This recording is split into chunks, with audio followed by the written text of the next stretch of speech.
법정 스님이 말했습니다. 행복은 결과가 아니라 과정이다. 여러분, 60세가 넘어서도 당당하고 품격 있게 사는 사람들이 있습니다. 이분들은 특별합니다. 모임이나 복지관에 가면 제일 먼저 인사받는 분입니다. 자녀들이 우리 아버지, 우리 어머니라고 자랑스럽게 소개하는 분입니다. 손주들이 할아버지, 할머니 최고라고 말하는 분입니다. 그런데 이런 분들이 특별하게 타고난 걸까요? 전혀 그렇지 않습니다. 돈이 많아서도, 자식이 성공해서도 학벌이나 사회적 지위 때문도 아닙니다. 사실 평범한 직장인으로 살다 은퇴하셨고 자녀들도 그저 평범하게 살고 화려한 배경이나 백도 없습니다. 그런데도 삶의 품격은 완전히 달랐습니다. 왜일까요? 차이는 딱 하나였습니다. 특별한 재능도 젊은 나이도 필요 없이 누구나 오늘부터 당장 시작할 수 있는 이 5가지를 실천하고 계셨습니다. 제가 상담해 본 결과 이 5가지를 실천하는 분들은 자녀들에게 존경받고 사람들에게 신뢰받고 스스로도 만족스러운 삶을 살아가고 계셨습니다. 여러분은 지금 몇 가지나 실천하고 계실까요? 만약 5가지 중 3가지 이상을 하고 계시다면 여러분은 이미 성공적인 노년의 길을 걷고 계신 겁니다. 하지만 아직 시작하지 못하셨다 해도 걱정 마세요. 오늘이 그 첫날입니다. 구독과 좋아요는 콘텐츠 제작에 큰 힘이 됩니다. 네, 꼭 부탁드리며 여러분들과 댓글로 소통하는 것도 제게는 가장 큰 기쁨입니다. 그럼 가장 민감하지만 중요한 이야기부터 시작하겠습니다. 60세가 넘어서 가장 중요한 것 중 첫 번째는 바로 경제적 독립입니다. 자녀에게 손 벌리지 않고 살 수 있다는 것. 이것만큼 당당한 노년의 조건은 없습니다. 여러분, 저는 연금이랑 한 달에 고정으로 들어오는 돈이 120만 원이에요. 그래도 괜찮을까요?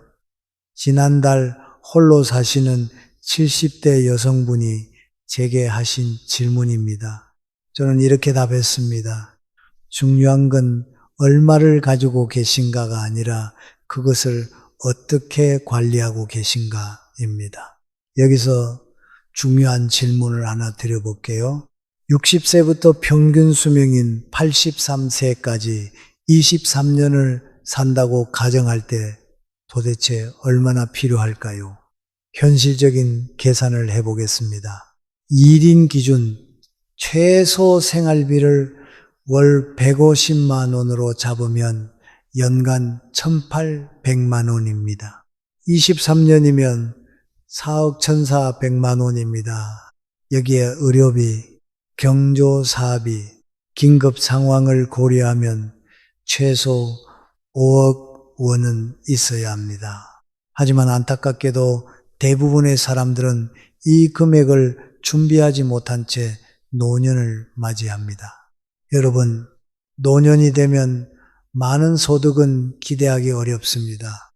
그래서 핵심은 소득보다 지출을 어떻게 관리하느냐입니다. 그래서 경제적 자립을 위해 똑똑한 분들은 이렇게 하십니다. 첫 번째는 소득과 지출을 정확히 파악합니다. 매일 가계부를 쓰는 것이 아니라 3개월만 어디에 얼마를 쓰는지 적어보세요. 불필요한 지출 항목만 줄이셔도 매달 10만 원에서 20만 원은 아낄 수 있습니다. 강조드리고 싶은 것은 절약한다고 해서 인색하게 사는 것이 아닙니다. 쓸 때는 쓰되 쓸데없는 낭비는 하지 않는 것이 중요합니다. 두 번째는 작은 소득원을 만듭니다. 하루 종일 일하시는 것은 힘들 수 있지만 하루 2시간에서 3시간 일하는 것은 신체와 정신 건강에 좋고 돈도 벌 수 있으니 일석이조입니다. 요즘은 온라인으로도 일자리를 구하는 방법이 많습니다. 노인 일자리, 여기 홈페이지에 방문하시면 도움이 됩니다. 만약 온라인이 어려우신 분들은 동네 행정복지센터에 들러 노인 일자리 상담받으러 왔습니다. 라고 말해 보시는 것도 좋은 방법입니다. 세 번째는 고수익을 쫓아 위험한 투자는 절대 하지 않습니다. 큰 돈을 벌 생각보다는 조금이라도 매달 꾸준히 들어오는 금융 상품이 훨씬 안전합니다. 네 번째는 절대 건드리지 말아야 할 비상자금을 따로 두세요. 매달 조금씩 모으셔도 좋고 한 번에 은행 예금에 묶어두셔도 좋습니다. 이 돈이 있다는 사실만으로도 마음에 커다란 안정감이 생깁니다. 다섯 번째는 자녀에게 경제적으로 의존하면 아무리 좋은 부모 자식 관계라도 조금씩 금이 갑니다. 눈치를 보게 되고 하고 싶은 말도 못하게 됩니다. 자녀도 부담을 느낍니다. 이것이 쌓이고 쌓이면 결국 관계가 멀어집니다. 여러분, 자녀에게 물려줄 최고의 유산은 재산이 아닙니다. 마지막까지 당당하고 품격 있게 사는 모습입니다. 경제적으로 자립하면서도 베풀 줄 아는 여유, 그것이 진정한 부모의 유산입니다. 그런데 아무리 통장에 돈이 많아도 병원 침대에 누워 있다면 무슨 소용이 있겠습니까? 건강은 건강할 때 지켜야 한다는 말 귀에 못이 박히도록 들으셨죠? 그런데 정작 실천하는 분은 많지 않습니다. 왜일까요? 당장 아프지 않으니까, 귀찮으니까입니다. 하지만 여러분, 이제는 달라져야 합니다. 60대부터는 건강관리가 선택이 아니라 필수입니다. 건강을 잃으면 모든 것을 잃습니다. 품격 있는 노년은 건강한 몸에서 시작됩니다. 건강한 노년을 보내시는 분들에게는 공통점이 있습니다. 바로 병을 키우지 않는다는 것입니다. 이미 생긴 병을 치료하는 것보다 병이 생기지 않도록 관리하는 것, 이것이 진짜 노년의 건강 관리입니다. 여러분은 꾸준히 하는 운동이 있으신가요? 운동은 해야 하는데 라고 생각만 하고 계시진 않나요? 운동은 생각하는 게 아니라 하는 겁니다. 60대 이상에게 가장 좋은 운동은 걷기입니다. 하루 30분씩 빠르게 걷는 것만으로도 심혈관 질환 위험이 30% 감소합니다. 무릎이 안 좋으시다면 수영이나 수중 걷기를 해보세요. 관절에 무리가 가지 않으면서도 전신 운동이 됩니다. 꾸준히 운동하시는 분들을 보면은 항상 걸음걸이가 당당하고 표정이 밝고 자신감이 있습니다. 중요한 팁을 드리자면 운동을 습관으로 만드는 가장 좋은 방법은 같이 할 사람을 만드는 겁니다. 지인분들과 정기적인 운동 모임 가져보세요. 혼자면 오늘은 좀 쉴까 하지만 약속이 있으면 나가게 됩니다. 그리고 이게 단순히 운동만으로 끝나는 게 아닙니다. 사람을 만나고 이야기 나누고 웃는 시간이 됩니다. 이것이 정신 건강에도 효과적입니다. 다음으로 식습관은 어떻게 관리하고 계신가요? 노년이 되면 줄여야 하는 것이 바로 탄수화물과 짠 음식입니다. 그 대신 단백질을 식사 때마다 챙겨 드세요. 나이 들수록 근육이 빠지는데 이를 막으려면 단백질이 필수입니다. 그리고 색깔 있는 채소와 과일, 여러 가지 영양소를 골고루 드세요. 약 이야기도 빼놓을 수 없습니다. 여러분은 하루에 몇 개의 약을 드시나요? 적게는 5개, 많게는 15개 이상 드시는 분도 있습니다. 그런데 이렇게 많은 약을 먹으면 약이 상호작용을 일으켜 오히려 건강에 해로울 수 있습니다. 서울대병원 가정의학과 교수는 이렇게 말합니다. 약은 증상을 완화할 뿐 근본적인 치료는 생활 습관 개선입니다. 물론 필수적인 약은 반드시 드셔야 합니다. 하지만 담당 의사와 상담하여 정말 필요한 약인지 용량을 줄일 수 있는지 검토해 보세요. 그리고 꼭 하셔야 할 것이 있습니다. 바로 정기 건강검진입니다. 국가에서 제공하는 건강검진만 꼭 받아도 웬만한 질병은 조기에 발견할 수 있습니다. 그런데 많은 분들이 놓치는 것이 있습니다. 바로 정신 건강입니다. 몸은 건강한데 마음이 병들면 삶의 질이 뚝 떨어집니다. 60세가 넘으면 우울증 발병률이 높아집니다. 은퇴, 노후 걱정, 친구들의 죽음 등 상실감을 느낄 일이 많아지기 때문이죠. 명상을 해보신 적이 있으신가요? 하루 10분 조용히 앉아서 호흡에 집중하는 것만으로도 머리가 맑아지고 마음이 편안해집니다. 좋아하는 음악도 들으시고 계절마다 잘 차려 입으시고 바람 쐬러 나가세요. 그것도 훌륭한 힐링입니다. 수면 또한 정신 건강의 기초입니다. 저녁에는 커피 같은 음료는 피하시고 잠들기 2시간 전쯤 미지근한 물로 샤워해 보세요.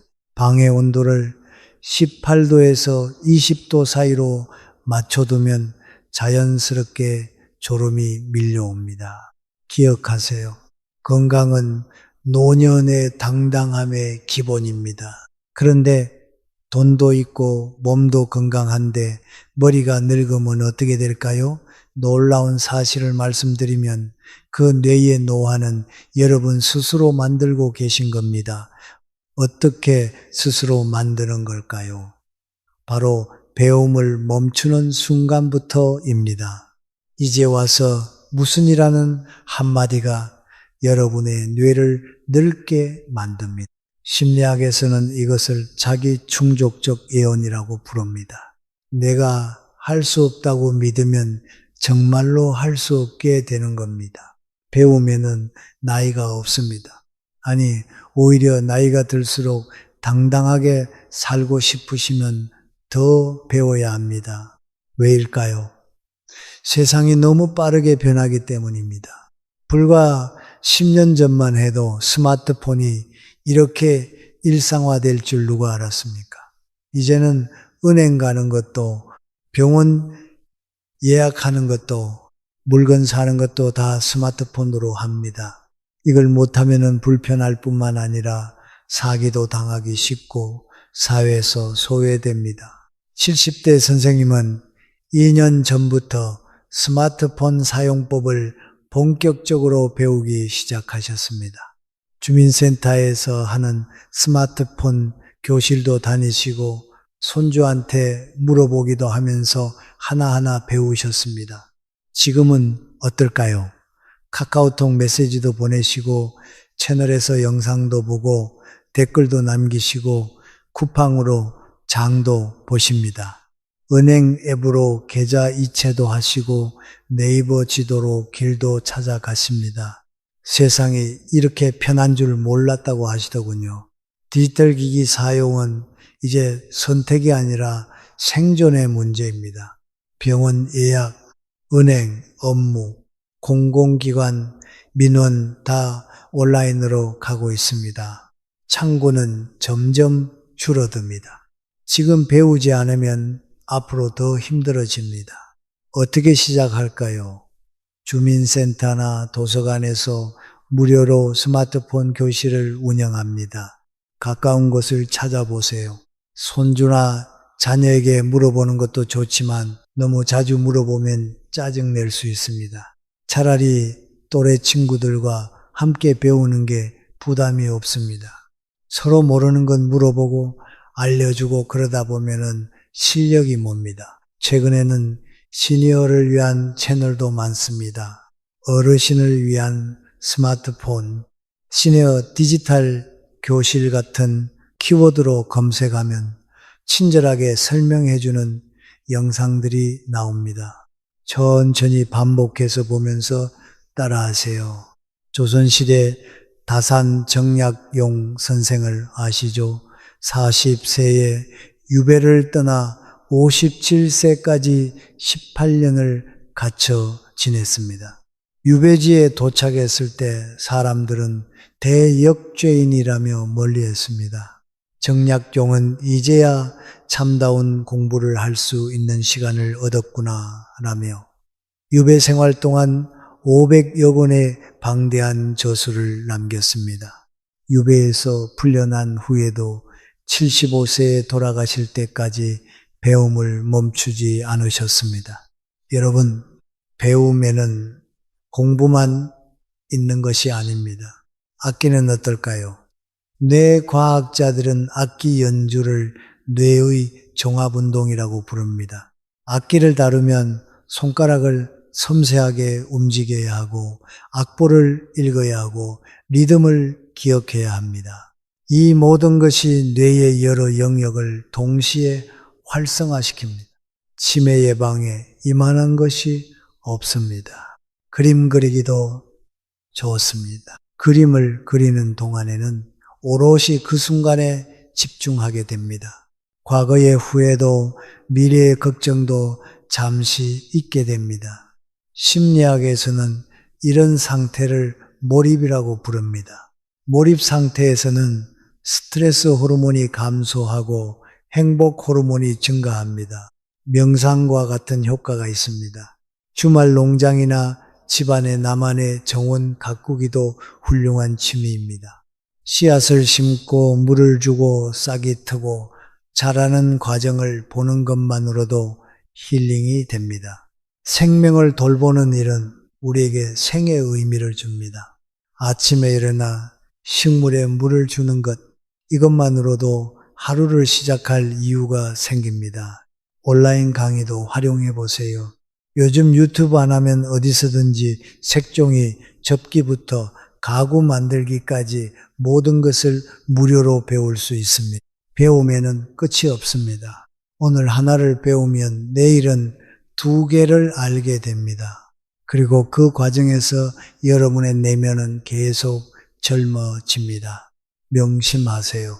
배움을 멈추는 순간 당당함도 멈춥니다. 하지만 배움을 계속하는 한 여러분은 죽는 그날까지 품격 있는 사람입니다. 그런데 아무리 배우고 취미 생활을 해도 이것이 혼자만의 일이 되면 외롭습니다. 여러분 진짜 외로움이 뭔지 아세요? 사람들 속에 있는데도 외로운 것, 가족이 있는데도 혼자라고 느껴지는 것, 바로 이것이 가장 깊은 외로움입니다. 하버드 대학교에서 80년간 진행한 연구가 있습니다. 수천 명의 삶을 추적한 결과 행복과 건강을 결정하는 가장 중요한 요인은 돈도 명예도 아니었습니다. 바로 좋은 인간관계였습니다. 나이가 들수록 관계는 자연스럽게 줄어듭니다. 직장 동료들과는 멀어지고 친구들은 하나둘 세상을 떠나고 자녀들은 바빠서 자주 만나지 못합니다. 이것이 현실입니다. 그래서 노년에 좋은 인간관계를 맺고 계신 분들은 이렇게 하십니다. 먼저 배우자와의 관계입니다. 부부가 함께 늙어간다는 것은 축복입니다. 하지만 쉬운 일은 아니죠.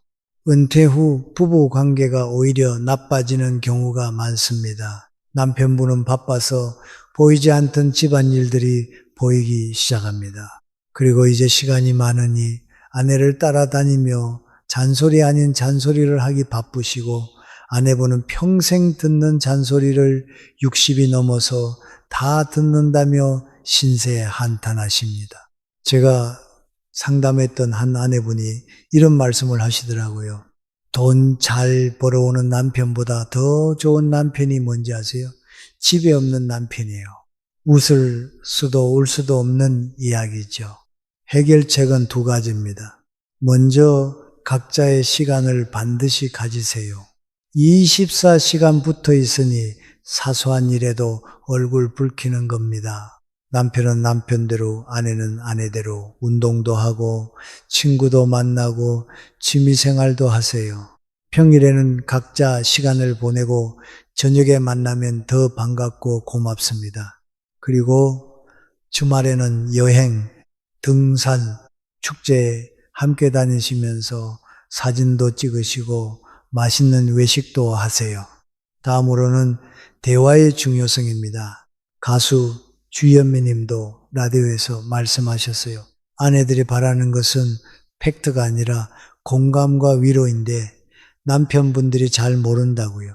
저도 그 말에 참 공감했습니다. 아내가 접시를 깨뜨렸다고 가정해 볼까요? 남편분들의 첫마디가 그거 하나 깨서 되겠어? 아예 다 깨먹지. 그래, 너는 장식이야. 라며 핀잔부터 주시죠. 하지만 정말 아내들이 바라는 첫마디는 여보, 어디 다친 데는 없어? 입니다.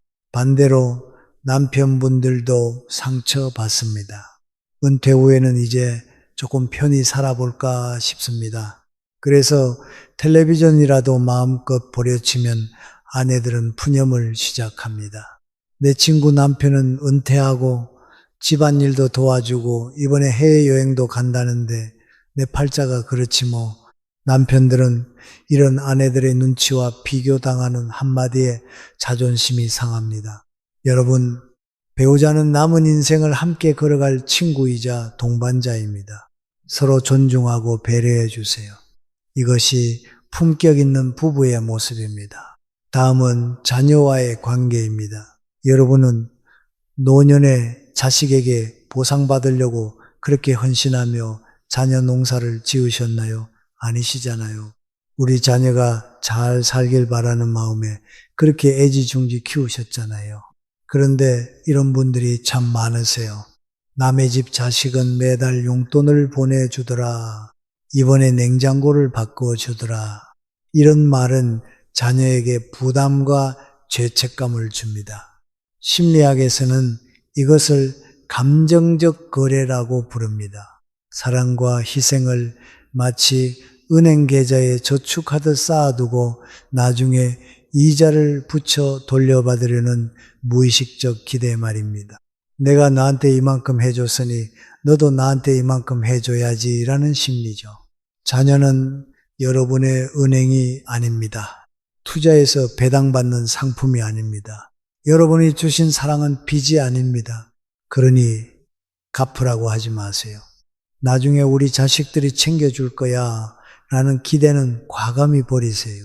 기대가 크면 실망도 큰 법입니다. 반대로 기대하지 않을 때 받는 작은 관심이 더 고맙고 행복합니다. 자녀가 깜짝 방문했을 때, 예상치 못한 선물을 받았을 때 그 기쁨이 더욱 큽니다.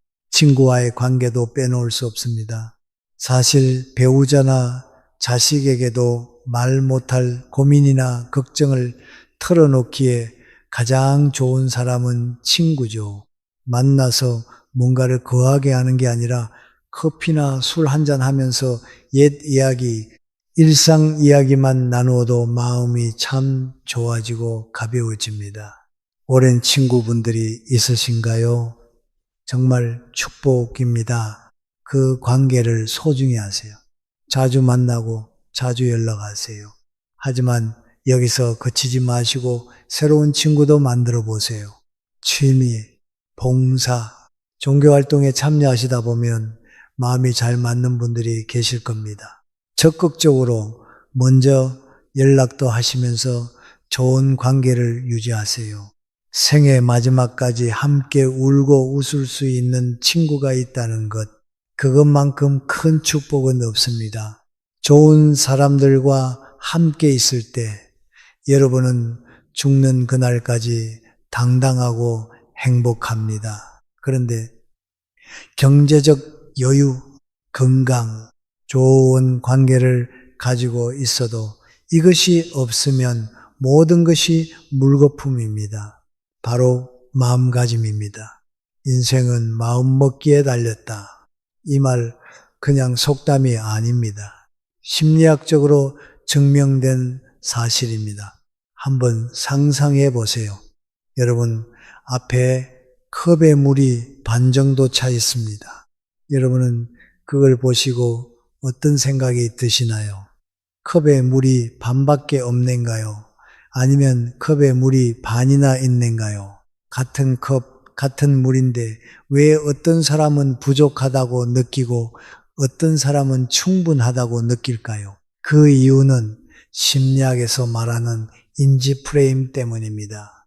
같은 사실이라도 어떤 시각으로 바라보느냐에 따라 느끼는 감정과 행동이 달라진다는 뜻입니다. 즉 중요한 건 컵 속의 물이 아니라 내 마음의 시선입니다. 왜 이것밖에 없어? 대신 이 정도면 충분하지 라고 바라보는 여유로운 마음이 바로 노년의 품격 있는 마음가짐입니다. 또 많은 분들이 이런 말씀도 하십니다. 나이 들면 자꾸 옛날 생각만 나요. 그런데 문제는 좋았던 과거가 아니라 후회되는 과거가 더 많이 떠오른다는 겁니다. 그때 그렇게 하지 말걸 내가 왜 그랬을까? 이런 후회가 끝도 없죠. 하지만 중요한 것은 과거를 자책의 재료가 아니라 교훈의 재료로 삼으세요. 실패는 성공의 어머니입니다. 실패를 통해 배움으로써 더 나은 나로 성장할 수 있습니다.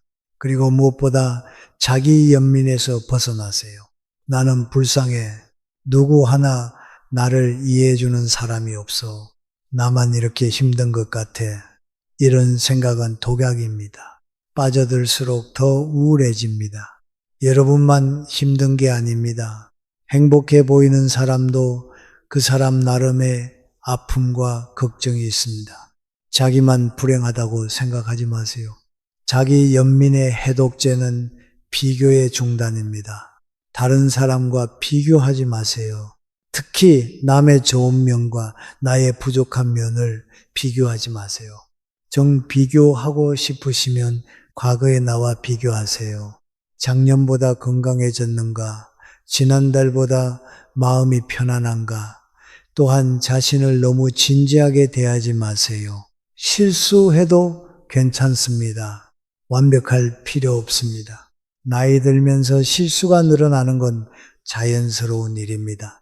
이름을 깜빡하고 안경을 어디 두었는지 잊고 같은 말을 반복하고 이게 다 자연스러운 겁니다. 웃어 넘기세요. 나도 늙긴 늙었나 봐 하고 농담으로 넘기세요. 나이 든 것도 긍정적으로 보세요. 늙었다가 아니라 성숙해졌다입니다. 쇠약해졌다가 아니라 지혜로워졌다입니다. 나이는 저주가 아니라 축복입니다. 많은 사람들이 이 나이까지 살지 못합니다. 여러분은 축복받은 사람입니다. 또 이런 말이 유행했죠.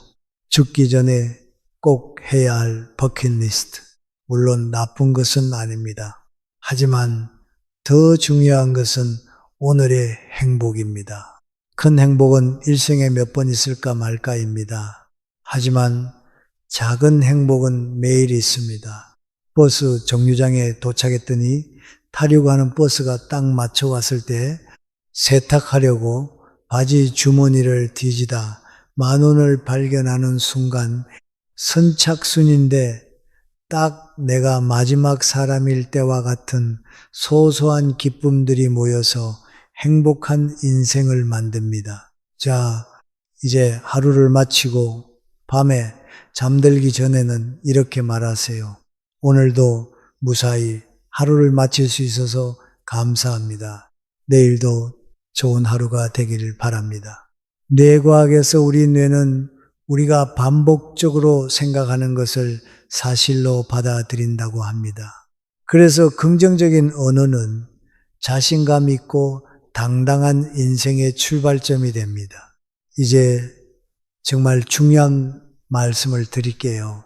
나이가 들수록 죽음은 가까워집니다. 친구가 먼저 가고 배우자가 아프고 나 자신도 쇠약해지는 것을 느낍니다. 그런데 죽음을 어떻게 바라보느냐가 중요합니다. 언젠가 죽을 텐데 뭐하러 열심히 살아가가 아니라 언젠가 죽을 텐데 지금 잘 살아야지입니다. 죽음이 있기에 지금 이 순간이 귀한 겁니다. 여러분, 영상 초반에 제가 드린 질문 기억하고 계신가요? 여러분은 지금 몇 가지나 실천하고 계신가요? 라는 질문이었습니다. 영상을 끝까지 시청하신 여러분들의 대답이 궁금합니다. 하나도 못하고 계신가요? 괜찮습니다. 오늘부터 시작하시면 됩니다. 두세 가지 하고 계신가요? 정말 훌륭하십니다. 나머지도 천천히 시작해 보세요. 다섯 가지 다 하고 계신가요? 정말 존경스럽습니다. 여러분은 이미 품격 있는 노년을 살고 계십니다. 나이는 끝이 아닙니다. 새로운 시작입니다. 60세는 인생의 황혼이 아니라 인생의 황금기입니다. 이제 자녀도 다 키웠고 의무에서도 자유로워졌습니다. 드디어 나를 위해 살 시간이 온 겁니다. 당당하게 사세요. 품격 있게 사세요. 죽는 그날까지 배우고 사랑하고 웃고 감사하며 사세요. 여러분은 그럴 자격이 충분합니다. 여러분의 내일이 오늘보다 더 빛나기를 바랍니다. 그리고 이어서 다음 주제를 공유하겠습니다. 노후에 똑똑한 사람은 절대로 하지 않는 8가지 인생 습관. 행복한 노후 위에 이 8가지는 반드시 그만두세요. 여러분, 인생에는 반드시 분기점이 있습니다. 여러분이 어떤 길을 선택하느냐에 따라 인생의 방향은 완전히 달라집니다. 40대의 분기점은 건강입니다. 50대의 분기점은 은퇴 준비입니다. 그렇다면 60대의 분기점은 무엇일까요? 바로 어떻게 늙을 것인가입니다. 같은 70세라도 완전히 다른 두 인생이 있습니다. 한 사람은 이제 다 살았다며 하루를 흘려 보내지만 다른 사람은 이제 진짜 시작이다라며 새로운 공부를 하고 몸을 움직이고 세상과 연결됩니다. 10년이 지나면 그 차이는 상상 이상입니다. 한 사람은 침대에만 누워있는 80세 노인이 되고 다른 사람은 여전히 걸음을 재촉하는 80세 청년이 됩니다. 나이는 같지만 표정이 다르고 걸음이 다르고 무엇보다 삶의 에너지가 다릅니다. 하버드 대학교의 성인 발달 연구는 80년 넘게 사람들의 삶을 추적하며 이런 결론을 내렸습니다. 나이가 들어서도 행복하고 건강한 사람은 관계와 태도 그리고 작은 습관이 다르다. 이 말은 철학자 키케로의 말과도 닮아 있습니다. 노년은 짐이 아니라 삶의 완성이다. 그러나 그 완성은 좋은 습관이 쌓여 있을 때만 가능하다. 결국 60세 이후 현명한 사람은 무엇을 더하는가 보다 무엇을 하지 않는가를 먼저 결정합니다. 작은 습관 하나가 남은 생을 행복하게 바꾸고 나쁜 습관 하나가 노년의 품격을 무너뜨립니다. 지금부터 말씀드릴 60세 이후 절대로 하면 안 되는 8가지 인생 습관은 여러분의 평온한 노후를 여는 열쇠가 될 것입니다. 소중한 구독과 좋아요 부탁드리며 시작하겠습니다. 첫 번째는 과거의 후회를 되새김질하지 않습니다. 그때 그렇게 하지 말았어야 했는데 왜 그랬을까? 자녀 문제, 사업 결정, 투자 선택, 배우자와의 관계, 부모님을 더 잘 모시지 못한 것, 60년 이상을 살다 보면은 크고 작은 후회거리가 한두 가지가 아닐 겁니다. 후회는 누구나 하는 당연한 것이죠. 하지만 진짜 문제는 그 후회를 얼마나 오래 붙들고 있느냐입니다. 심리학 연구진이 65세 이상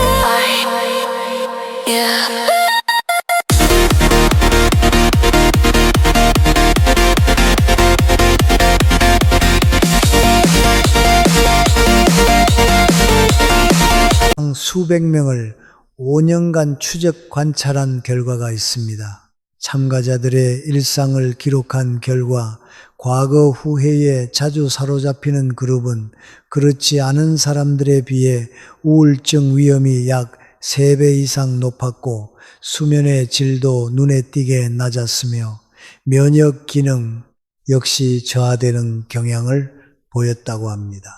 여러분도 잘 아시잖아요. 후회는 과거를 단일초도 바꾸지 못한다는 것을요. 72 세김 선생님은 젊은 시절 사업 실패로 가족에게 큰 고생을 시켰던 일을 30년 넘게 후회하며 살아오셨습니다. 매일 아침 눈을 뜨면 그 생각부터 하셨다고 합니다. 제가 그때만 좀 더 신중했더라면. 그런데 그 후회가 선생님의 현재를 어떻게 만들었을까요? 선생님은 새로운 도전을 두려워하게 되었고 가족들과의 관계에서도 항상 죄책감에 시달리셨습니다. 왜 그럴까요? 신경과학 연구에 따르면 과거를 후회할 때 우리 뇌에서는 실제로 그 일을 다시 경험하는 것과 똑같은 스트레스 호르몬이 분비된다고 합니다. 즉 30년 전 이 일을 후회하는 순간 여러분의 몸은 30년 전의 스트레스를 지금 다시 겪고 있는 겁니다. 하루에 10번 후회하면 하루에 10번 그 고통을 반복하는 거예요. 후회는 단순한 감정이 아니라 몸과 마음의 에너지를 동시에 소모시키는 습관이었습니다. 그렇다면 현명한 사람들은 어떻게 다룰까요? 그분들은 과거를 지혜의 원천으로 활용하되 감옥으로 만들지 않습니다. 실천 방법은 생각보다 간단합니다. 후회가 떠오를 때마다 이렇게 물어보세요. 이 생각이 지금 저에게 도움이 되나 답이 아니오라면 부드럽게 그 생각을 보내주는 겁니다. 마치 손님이 왔다가 가듯이요. 그리고 이렇게 말해보세요. 그래, 그때는 그게 최선이었어. 이제는 다른 방식을 알고 있으니 오늘부터 다르게 살면 돼. 조금씩 후회를 내려놓는 순간 여러분의 어깨도 한결 가벼워질 겁니다. 그런데 말입니다. 과거의 후회만큼이나 여러분의 행복을 갉아먹는 두 번째 습관이 있습니다. 이게 참 미묘해서 본인도 모르게 반복하는 경우가 많습니다. 두 번째는 자녀에게 정서적으로 과도하게 의존하지 않습니다. 요즘 아이들이 전화 한 통 안 하네. 명절에도 바쁘다고 안 온다고 하니 이런 말 주변에서 많이 들어보셨죠? 혹시 여러분도 한 번쯤 이런 말 하신 적 있으신가요? 사실 이런 감정은 아주 자연스러운 겁니다. 하지만 연구 결과는 조금 다릅니다. 한국과 일본의 노년 복지 연구에 따르면 부모가 자녀에게 정서적으로 많이 의존할수록 행복감은 오히려 낮았고 자녀와의 갈등은 더 많았습니다. 아이러니하게도 자녀를 더 붙잡을수록 관계는 더 나빠졌던 거죠. 72 세바경이 여사님은 세 자녀를 훌륭하게 키우셨죠. 그런데 남편분이 돌아가신 후 점점 자녀들에게 의존하기 시작하셨습니다. 전화가 오지 않으면 직접 전화를 거셨고 자녀들이 바쁘다고 하면 섭섭해 하셨죠. 명절이 다가오면 한 달 전부터 언제 오냐고 물어보셨습니다. 그런데 이게 반복되면서 자녀들은 어머니의 전화를 부담스러워하기 시작했고 연락은 오히려 줄어들었습니다. 박 여사님은 자식들 애지중지 키워봤자 소용없다며 혼자 상처를 받으셨죠. 여러분, 이 마음 너무나 이해됩니다. 평생 자식을 위해 살아오셨으니까요. 하지만 이 한 가지를 꼭 기억하셔야 합니다. 자녀는 여러분의 정서적 배우자가 아닙니다. 그들에게도 배우자가 있고 아이가 있고 직장과 일상이 있습니다. 즉 자녀는 여러분 인생의 전부가 아니라 소중한 일부여야 합니다. 그러던 어느 날 박 여사님께 전환점은 우연히 찾아왔습니다. 이웃 권유로 노인 복지관 서예 교실에 나가기 시작했습니다. 처음에는 시간이나 때우려고 갔는데 붓을 잡고 먹을 갈다 보니 시간 가는 줄 몰랐습니다. 그 후로는 친구들이 생기고 작은 전시도 준비하면서 매일이 조금씩 달라졌다고 하셨어요.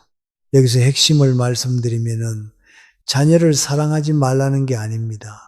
사랑하되 여러분 자신의 삶을 먼저 채우라는 겁니다. 여러분이 행복하고 바쁠 때 자녀도 편안하게 여러분을 대할 수 있습니다. 오늘부터 이렇게 해보세요. 혹시 할 일이 없어서 외로워서 자녀에게 전화를 걸려 한다면 잠시 멈추시고 이렇게 물어보세요. 저는 오늘 제 하루를 충분히 채웠나? 이 질문 하나가 여러분의 삶을 바꿉니다. 여러분이 스스로의 하루를 충실히 채울 때 자녀와의 관계도 자연스럽게 건강해집니다. 다음으로는 자녀와의 건강한 거리만큼이나 노년의 행복을 가장 크게 좌우하는 것입니다. 세 번째는 이제 늦었어라며 새로운 배움을 포기하지 않습니다. 이 나이에 배워서 뭐해? 젊은 사람들이나 하는 거지. 이 말 속에는 깊은 체념이 담겨 있습니다. 하지만 놀라운 반전이 있습니다. 뇌과학이 이 체념이 완전히 틀렸다는 것을 증명했습니다. 독일 막스 플랑크 연구소의 신경과학자들이 흥미로운 실험을 했습니다. 70대 노년층 참가자들에게 저글링, 즉 공을 던지고 받는 간단한 기술을 일정 기간 동안 배우게 한 겁니다. 연구 전후로 뇌 자기공명 영상을 촬영해 보니 놀라운 변화가 관찰됐습니다. 참가자들의 뇌에서 새로운 신경 연결이 만들어지고 뇌의 회백질이 실제로 증가했습니다. 쉽게 말해 굳어있던 뇌가 다시 깨어난 거예요. 연구팀의 결론은 명확했습니다. 배움에는 나이 제한이 없다. 그리고 놀랍게도 미국 연구소의 연구에서도 같은 결과가 나왔습니다. 60대 이후에도 새로운 것을 배우는 사람들의 뇌는 놀랍게도 새로운 신경회로를 계속 만들어냅니다. 이를 신경가소성이라고 부르는데 80대, 90대에도 가능하다고 합니다. 즉 저는 끝까지 배움을 멈추지 않는다는 뜻입니다. 여러분 혹시 모지스 할머니를 아시나요? 76세에 그림을 시작해서 101세까지 100점이 넘는 작품을 남긴 미국의 화가입니다.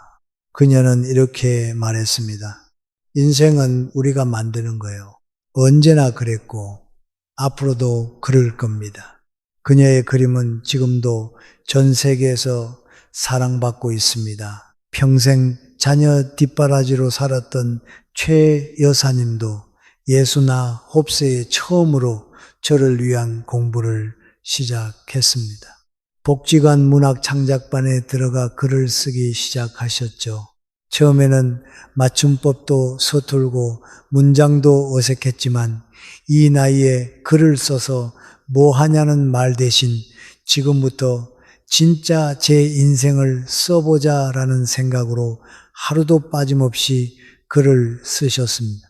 1년 후 최 여사님의 시 한 편이 지역신문에 실렸습니다. 늦게 배운다고 부끄러운 게 아니라 안 배우는 게 부끄럽더라고요. 최 여사님의 말씀이 아직까지도 마음속 깊이 남아 있습니다. 더 중요한 건 이것입니다. 새로운 걸 배우는 과정에서 최 여사님의 표정이 완전히 달라졌다는 점입니다. 어딘가로 나아가고 있다는 느낌, 발전하고 있다는 느낌, 그게 삶에 활력을 불어넣은 것입니다. 심리학에서는 이것을 성장 마인드셋이라고 부릅니다. 나이와 상관없이 저는 계속 성장할 수 있다고 믿는 마음, 이 마음을 가진 시니어분들은 그렇지 않은 시니어분들보다 5년 이상 더 건강하게 살았다는 연구 결과도 있습니다. 여러분 중에도 이런 분 계실 거예요. 젊었을 때 하고 싶었던 것, 배우고 싶었던 것, 지금도 늦지 않았습니다. 아니, 오히려 지금이 가장 좋을 때입니다. 왜냐하면 이제는 성과를 내기 위해 배울 필요가 없기 때문입니다. 순수하게 즐거움을 위해, 저 자신을 위해 배울 수 있는 특권이 생긴 거예요. 오늘부터 작은 것 하나만 시작해 보세요. 스마트폰 사용법 공부하기, 유튜브에서 새로운 요리 배우기, 복지관 프로그램 하나 신청하기, 뭐든 좋습니다. 중요한 건 잘하는 것이 아니라 시작하는 것입니다. 지금까지의 3가지 습관이 마음과 생각을 깨우는 과정이었다면 이제부터의 이야기는 몸을 지키는 일입니다. 4번째는 건강을 과신하거나 과도하게 걱정하지 않습니다. 저는 아직 팔팔해요. 검사 같은 거 필요 없어요. 어디 안 아픈 데가 없어요. 이제 얼마 못 살 것 같아요. 두 문장은 정반대 같지만 사실은 같은 문제입니다. 건강에 대한 균형을 잃은 거예요. 먼저 첫 번째 유형은 건강을 너무 믿는 분들입니다. 저는 평생 병원 갈 일 없어요 하시면서 정기검진도 거르고 아픈 증상을 대수롭지 않게 넘기십니다. 하지만 서울대 병원과 여러 대학의 고령자 추적 연구에 따르면 정기검진을 꾸준히 받지 않은 노년일수록 질병을 늦게 발견할 확률이 훨씬 높고 그만큼 치료 시기도 늦고 회복 기간도 훨씬 길었습니다. 결국 저는 괜찮다는 자신감이 병을 키우는 가장 위험한 착각이 될 수 있는 겁니다. 반대로 건강염려증에 사로잡힌 분들도 있습니다. 조그만 통증에도 큰 병일 거라 확신하고 병원을 전전하며 온갖 건강 정보에 휘둘립니다. 그런데 아이러니하게도 이런 분들이 오히려 더 건강을 해칩니다. 과도한 걱정 자체가 스트레스가 되어 면역력을 떨어뜨리고 실제 질병을 불러오는 거예요. 철학자 몽테뉴는 이렇게 말했습니다. 제 인생은 끔찍한 불행으로 가득했습니다. 그 대부분은 실제로 일어나지 않은 것들이었습니다. 건강 걱정의 90%는 현실화되지 않습니다. 하지만 그 걱정하는 시간은 실제로 우리 삶을 갉아먹습니다. 그래서 현명한 사람들은 이렇게 생각합니다. 저는 제 몸을 돌봅니다. 하지만 제 삶은 건강 걱정보다 더 풍요롭습니다.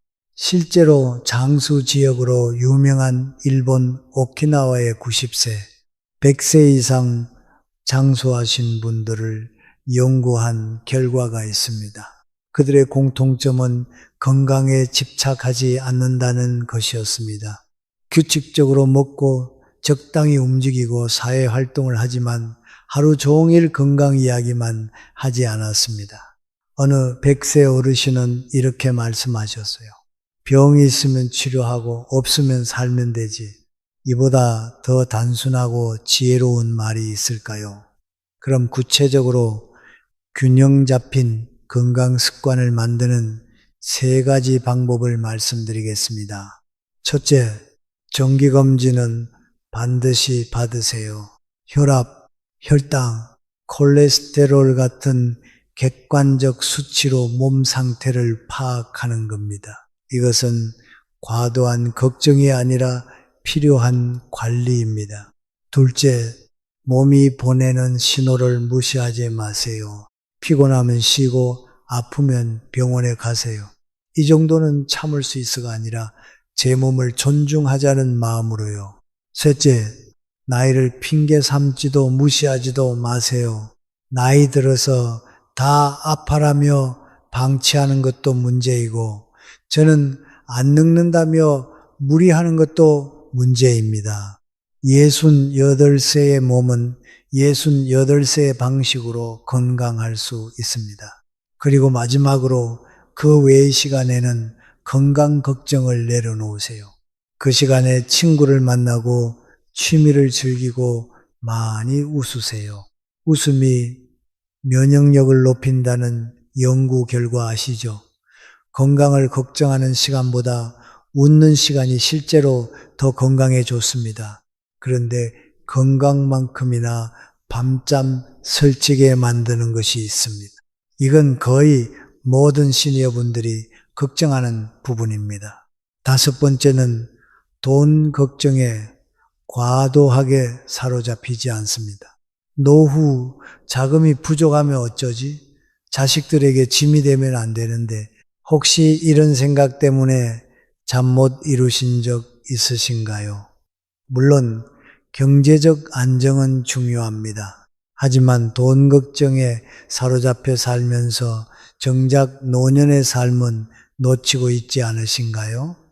반대로 무계획적으로 쓰는 것도 문제입니다. 죽을 때 영원히 만들기를 목표로 무분별하게 쓰다가 장기 요양이 필요할 때 막막해지는 경우도 있어요.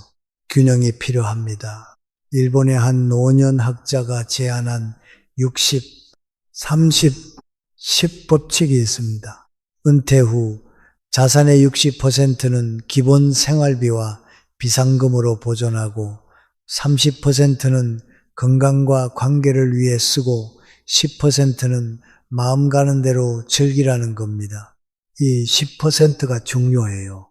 죄책감 없이 쓸 수 있는 돈이 있다는 것. 그 자유로움이 삶의 질을 크게 높입니다. 68. 세김 선생님 이야기를 들려드릴게요. 김 선생님은 연금도 있고 예금도 꽤 있었지만 항상 돈 걱정을 하셨습니다. 나중에 큰 병이라도 걸리면 어쩌지? 자식들에게 손 벌릴 수는 없고 그래서 외식은 거의 안 하시고 친구들 만남도 돈 드는 건 피하셨습니다. 여행은커녕 새 옷 한 벌 사는 것도 망설이셨죠. 그런데 어느 날 오랜 친구분이 갑자기 돌아가셨습니다. 그 친구분 역시 김 선생님처럼 노후 자금을 걱정하며 늘 절약을 미덕으로 여기던 분이었습니다. 나중에 써야지 하며 살았지만 막상 그 나중은 오지 않았던 겁니다. 장례식장에서 김 선생님은 이건 나의 미래일 수도 있겠구나.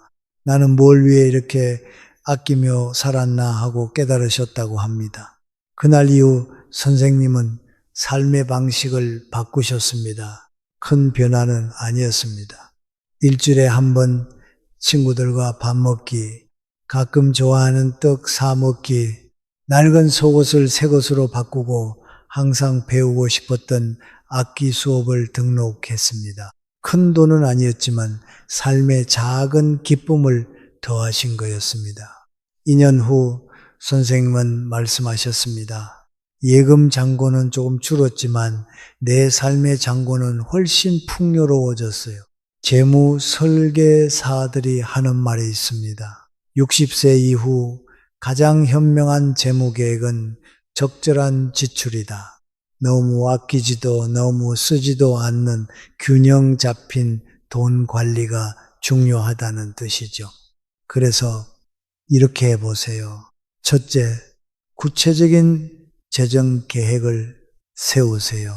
막연한 불안보다는 매달 얼마가 필요하고 얼마가 있는지를 명확히 아는 게 중요합니다. 둘째, 돈을 세 가지로 나누세요. 생활비, 비상금, 행복자금 이렇게요. 행복자금은 여러분의 삶의 질을 위해 쓰는 돈입니다. 셋째, 경험에 투자하세요. 노시스턴 대학교 연구에 따르면 물건보다 경험에 쓴 돈이 노년의 행복도를 3.2배 높인다고 합니다. 그런데 돈 걱정만큼 우리를 힘들게 하는 감정이 또 있습니다. 많은 분들이 인정하기 싫어하는 감정이지요. 여섯 번째는 외로움을 숨기거나 부정하지 않습니다. 나는 안 외로워. 혼자 있는 게 편해. 많은 분들이 외로움을 인정하지 않습니다. 나는 괜찮아. 혼자서도 잘 지내. 이렇게 감정을 눌러두면 외로움은 오히려 더 깊어지고 해결책도 찾을 수 없습니다. 브리검영 대학교 심리학 연구에 따르면 외로움은 하루 담배 15개비를 피우는 것과 같은 수준으로 건강을 해친다고 합니다. 면역력은 떨어지고 치매와 우울증 위험은 높아집니다. 즉, 외로움은 마음의 문제가 아니라 몸의 병으로 이어질 수 있다는 겁니다. 일어난 세정 여사님은 남편분이 5년 전에 돌아가셨습니다. 자녀들은 서울에 살고 일주일에 한 번쯤 전화는 오지만 혼자 사는 집은 너무 조용했습니다. 정 여사님은 외롭지 않은 척 했습니다. 이웃이 혼자 계셔서 힘드시죠? 라고 물으면 아니에요. 저는 혼자가 편해요 라고 답했습니다. 자녀들에게도 나는 잘 지내니까 걱정 마라. 항상 이렇게 말씀하셨습니다. 하지만 밤이 되면 달랐습니다. TV를 켜놓고 잠들고 아침에 눈 뜨면 말할 사람이 없어서 혼잣말을 했습니다. 마트에 가서 점원과 불필요하게 긴 대화를 나누고 은행에 가서도 필요 없는 질문을 계속했습니다. 누군가와 연결되고 싶었던 겁니다. 영국에서는 2018년에 외로움 담당 장관을 신설했습니다. 외로움이 국가적 위기라고 판단했기 때문이에요.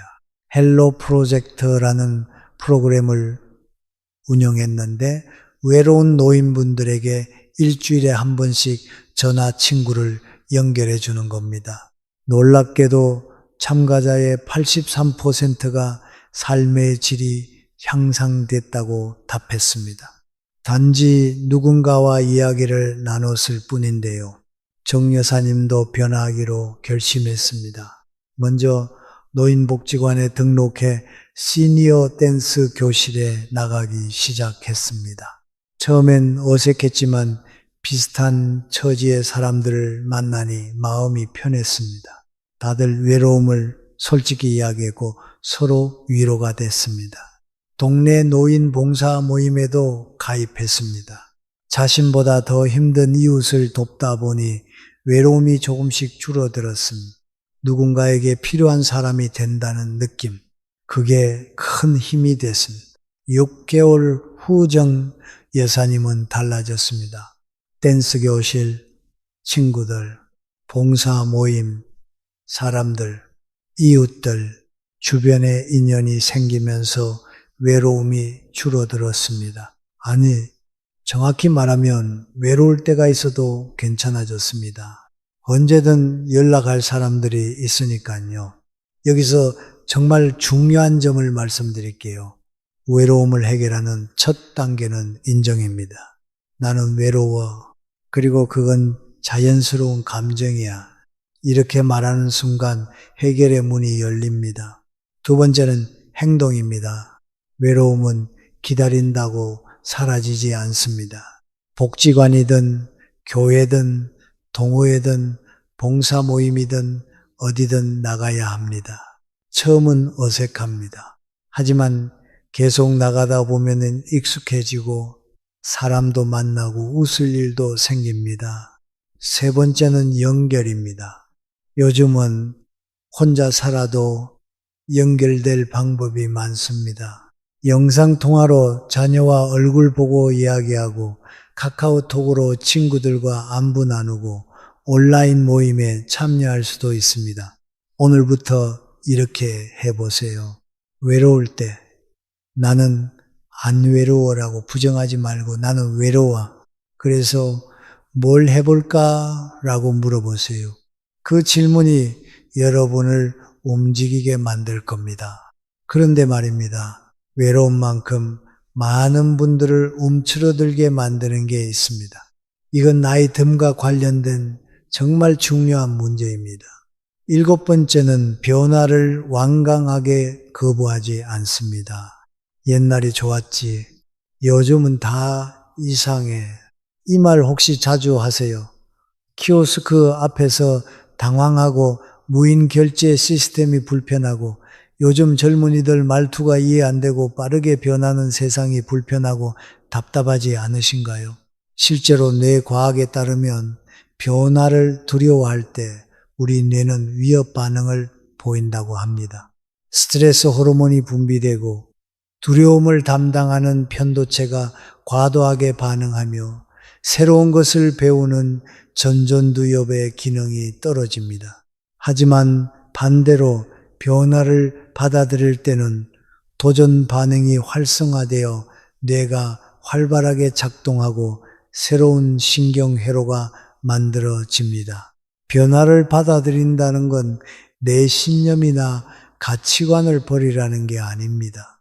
세상의 흐름을 이해하고 그 안에서 나에게 맞는 것을 선택할 줄 아는 지혜를 갖는 것입니다. 78 세송 선생님은 40년간 같은 동네에서 같은 방식으로 사셨습니다. 같은 시간에 일어나고 같은 식당에서 같은 메뉴를 드시고 같은 친구들을 만나셨죠. 어느 날 동네의 재개발이 시작되어 이사를 가야 했습니다. 이 나이에 새로운 곳에 적응하라니 송 선생님은 정말 낙심하셨습니다. 처음 6개월은 정말 힘들었습니다. 모든 게 낯설고 아는 사람도 없었죠. 하지만 송 선생님은 포기하지 않으셨습니다. 새 동네 복지관에 나가기 시작하셨고 새로운 운동 프로그램에 참여했습니다. 스마트폰으로 지도 보는 법도 배우셨죠. 2년 후 송 선생님은 놀라운 말씀을 하셨습니다. 사실 이 변화가 나한테 선물이었어요. 40년간 틀에 박힌 삶을 살다가 78세에 새로운 삶을 시작하게 됐으니까요. 새 친구들도 생겼고 전에는 몰랐던 취미도 생겼어요. 머리도 더 맑아진 것 같아요. 실제로 인지기능 검사 결과 송 선생님의 점수는 1년 전보다 17% 향상되어 있었습니다. MIT 노아 연구소의 데이터는 이를 뒷받침합니다. 65세 이후라도 새로운 환경에 적응하고 스마트폰이나 새로운 기술처럼 낯선 것을 배우는 분들은 뇌가 더 활발하게 움직였습니다. 반면 변화를 거부하고 익숙한 것만 고집한 분들은 뇌 기능이 빠르게 저하되었습니다. 여러분, 세상은 늘 변해왔고 앞으로도 변할 겁니다. 우리가 원하든 원하지 않든 세상의 속도는 더 빨라질 겁니다. 그 변화를 거부하면 세상과 단절되고 받아들이면 세상과 함께 갑니다. 완벽하게 따라갈 필요는 없습니다. 조금씩 천천히 배우면 됩니다. 중요한 건 거부하지 않는 태도입니다. 오늘부터 이렇게 해보세요. 불편한 새로운 것이 나타났을 때 안 할 거야가 아니라 한번 해볼까라고 말해보세요. 그 작은 차이가 큰 변화를 만듭니다. 변화를 받아들이면 여러분은 세상에 뒤처진 존재가 아니라 함께 호흡하는 사람이 됩니다. 그리고 그 노년의 삶을 훨씬 더 풍요롭고 빛나게 만들어 줍니다. 지금까지 7가지를 말씀드렸습니다. 모두 중요하지만 마지막 8번째가 사실은 가장 근본적인 이야기입니다. 이 한 가지가 해결되지 않으면 나머지 7가지도 의미가 없답니다. 8번째는 자신의 가치를 과소평가하지 않습니다. 나 같은 늙은이가 뭘 할 수 있겠어? 나는 이제 쓸모없어. 이런 말 절대 하지 마세요. 하버드 대학교의 마음가짐 연구에서 이런 실험이 있었습니다. 노년층 참가자들을 두 그룹으로 나누고 한쪽에는 나이가 들면 자연스럽게 능력이 떨어집니다 라고 말했고, 다른 쪽에는 나이가 들수록 경험과 지혜가 쌓입니다 라고 말했습니다. 6개월 뒤 결과는 놀라웠습니다. 긍정적인 말을 들은 그룹이 기억력, 판단력, 문제 해결 능력에서 훨씬 더 좋은 결과를 보였습니다. 이게 무슨 의미일까요? 여러분이 자신에 대해 어떻게 생각하느냐가 실제로 여러분의 능력을 변화시킨다는 겁니다. 심리학에서는 이를 자기 실현적 예언이라고 부릅니다.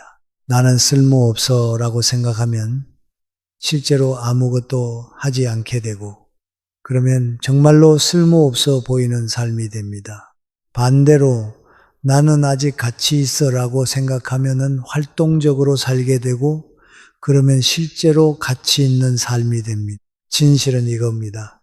여러분은 이미 살아낸 것 자체로 위대한 사람들입니다.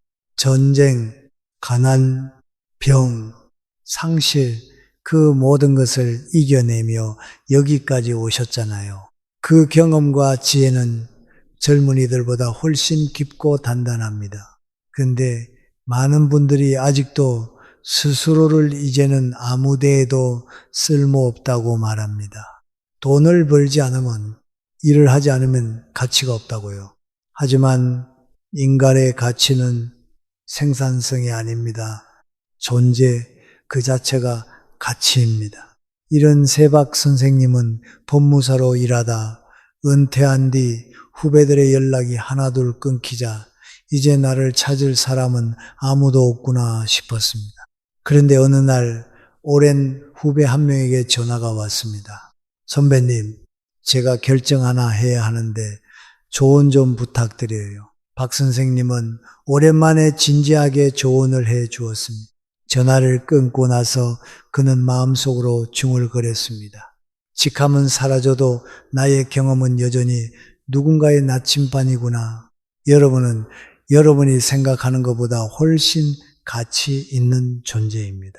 60년, 70년 이상을 살아오며 쌓은 경험, 이겨낸 시련, 배운 지혜, 그 모든 것이 누군가에게는 길잡이가 되고 위로가 됩니다.